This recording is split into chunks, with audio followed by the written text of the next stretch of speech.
Pemirsa, petani kopi dalam kegiatannya menanam dan memelihara hutan kopi sebenarnya adalah pahlawan lingkungan. Pohon-pohon kopi yang mereka rawat membantu menyerap banyak emisi karbon sebagai aksi mitigasi perubahan iklim berbasis alam atau nature-based solutions.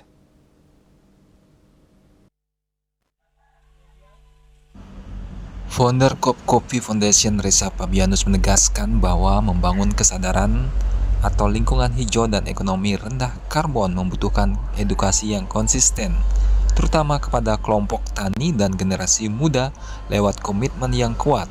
Upaya tersebut kini membuahkan hasil nyata di lapangan melalui ekosistem yang terintegrasi.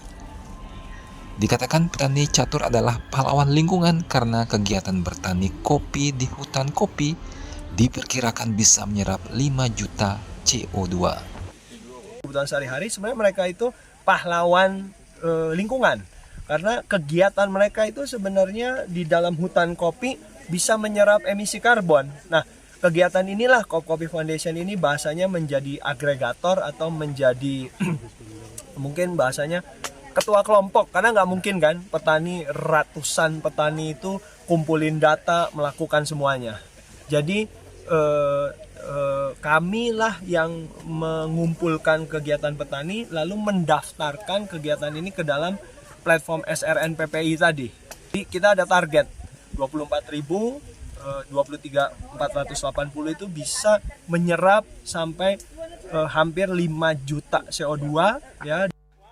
Petani kopi Desa Catur Madesu Keyana mengatakan penerapan sistem pertanian organik memberi dampak positif, baik dari aspek ekonomi maupun kualitas hidup. Guna mengoptimalkan keuntungan dan menekan sisa produksi, pihaknya juga menerapkan konsep zero waste dengan mengolah produk sampingannya menjadi komoditas bernilai jual tinggi yang kini mulai diminati konsumen. Kopi dibungkus dan limbah kopi dijadikan teh kopi. Sasarannya ke supermarket di perkotaan.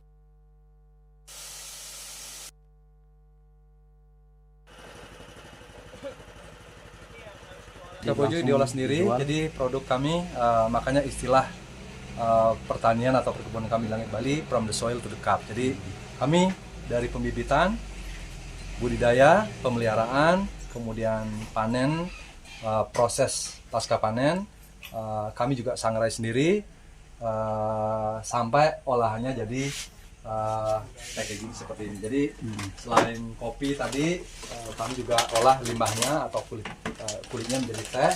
Kalau produk kopinya yang beredar di beberapa supermarket sudah packaging seperti ini. Agus Sudiatmiko, Bali TV.